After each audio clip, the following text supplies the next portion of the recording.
Hello everybody and welcome. In this video I'm going to talk about one of the biggest mysteries in the lore of SCP.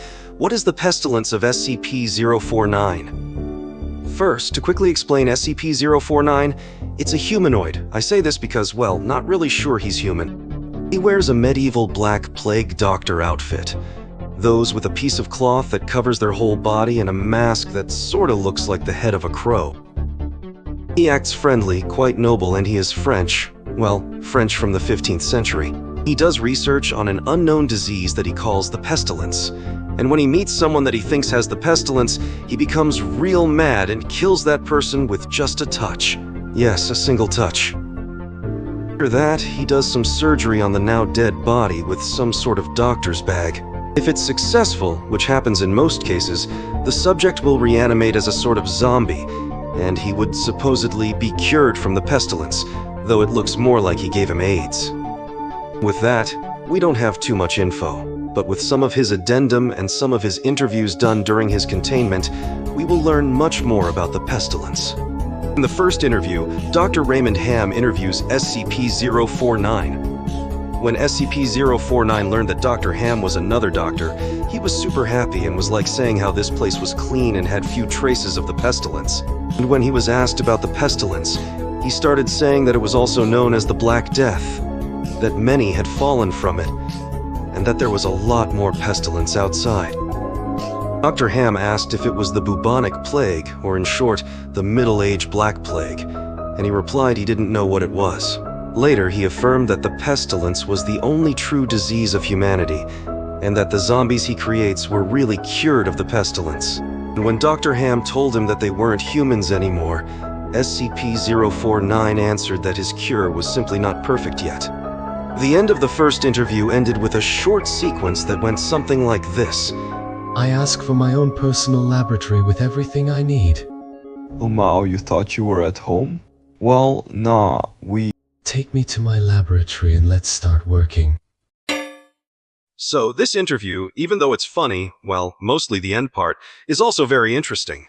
First, we now know that there isn't much pestilence in the SCP Foundation, and that it's the only true illness, well, according to SCP-49.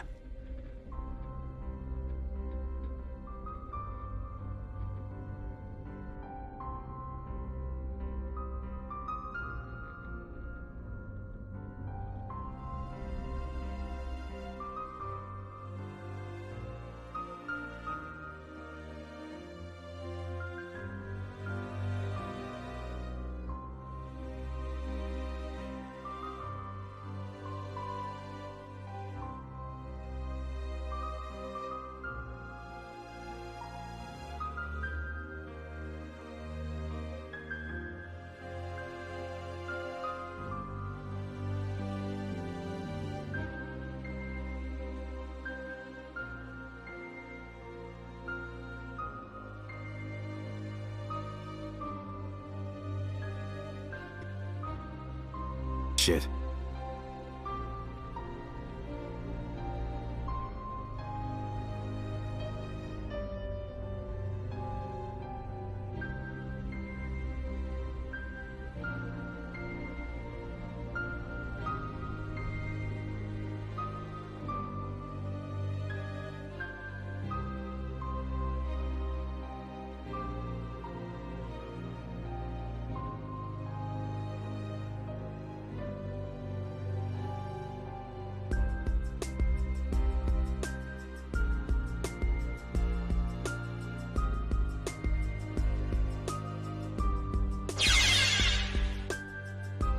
When later he was asked about his behavior, he answered that the cured him, and that the pestilence is unpredictable and had tendencies to get into the least prepared people.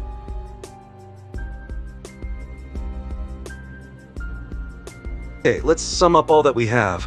There isn't much pestilence in the SCP Foundation. It's the supposed only true illness. The pestilence is linked to humors and emotions. The pestilence reveals itself. The pestilence propagates and creates terror to people. The pestilence affects mostly humans. The pestilence is unpredictable.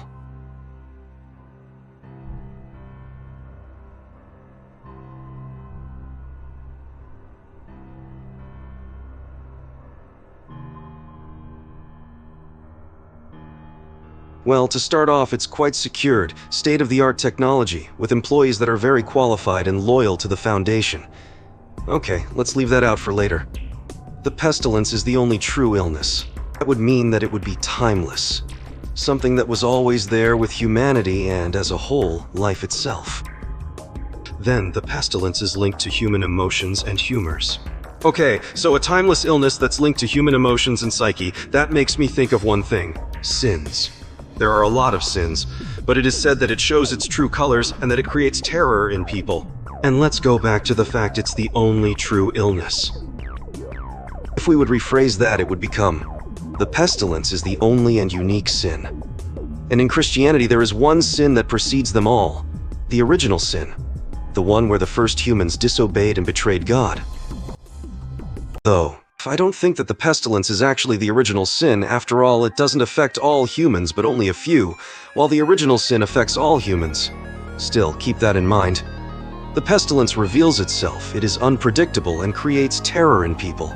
There is only really one sin that I think about when we talk about something unpredictable that shows its true colors and spreads terror: betrayal, or in the more religious way of saying it, treachery. It goes with my potential, and I say potential A because, well, I admit I went far with it, but potential reference to the original sin of Christianity.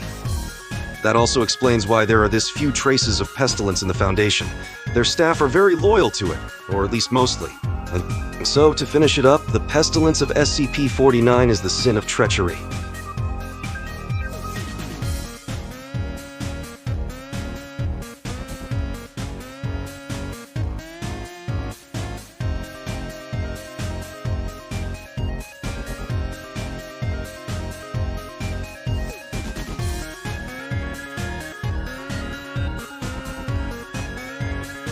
One thing can make me be right. It's that one of the authors of SCP-049 answers this video, or just this theory in general, and confirms or refutes it. Don't go spam the video or anything at all to them, it's not nice. But what you can do though is to like, share, comment, and sub to make it popular enough so that they hear about it. You saw how smooth I was with that? Alright, see y'all next time.